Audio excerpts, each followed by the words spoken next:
দুনিয়ার সবচেয়ে দামি পিরিয়ড হলো যৌবন। যৌবন কালটা কোথায় লাগাইছে?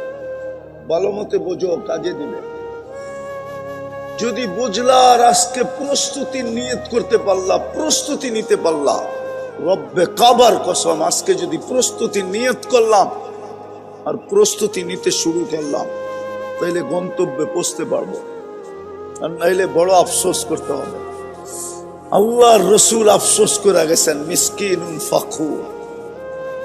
আমার ওই উম্মত যাদের জান্নাত অনেক কাছে ছিল, ইচ্ছা করলেই জান্নাত নিতে পারত, শুধু হাত বাড়াইলেই জান্নাত মিলত।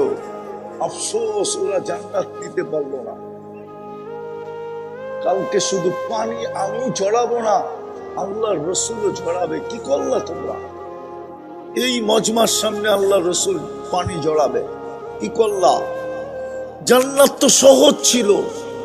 কসম খোদার, এই মজমার জন্য জান্নাত সহজ, কোনো কঠিন না। এই উম্মতের জন্যই জান্নাত সহজ। জান্নাত বানাইছেন এই উম্মতের জন্য, নাইলে 80 কাতার একজনকে দিবেন কেন? 120 কাতারের ভিতরে 80 কাতার মুহাম্মদুর রাসূলুল্লাহকে দিবেন সাল্লাল্লাহু আলাইহি ওয়াসাল্লাম, আর 40 কাতার 1.25 লক্ষ নবীকে দিবেন। বোঝা গেল এই উম্মতের জন্যই জান্নাত বানাইছেন, নাইলে মনে হয় জান্নাত বানাইতেন না। এই উম্মতকে যদি জান্নাতই না দিবেন, এই উম্মতের জান্নাতটাই শুধু কুদরতি হাত দিয়া বানাইছেন, আর কোন উম্মতের জান্নাত কুদরতি হাত দিয়া বানান নাই। আমাদের জান্নাতটা আল্লাহ কুদরতি হাত দিয়া বানাইছেন।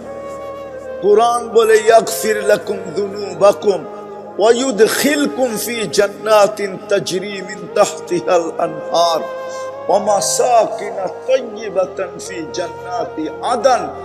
এই উম্মতের জান্নাতের নাম জান্নাতে আদান, যেটাকে আল্লাহ কুদরতি হাত দিয়া বানাইছেন। শুধু বানান নাই, সাজাইছেন।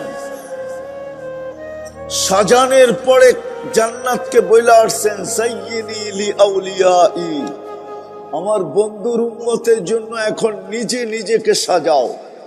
এই জন্য কিতাবে আছে, ডেলি জান্নাত আল্লাহকে বলে, মাতা আউলিয়াউক, আপনার বন্ধুরা কবে আসবে? ফল তো পাকতে পাকতে পড়ার উপক্রম হয়ে গেছে। জান্নাতের হুরেরা বলবে, আমগো যৌবন ফাটতে শুরু করছে, ফাটতে, ফাটু ফাটু। বোঝেন? আপনারা বুঝবেন না, ওই যুবকরা বসতেছে। ফাটা ফাটা কাকে কয়?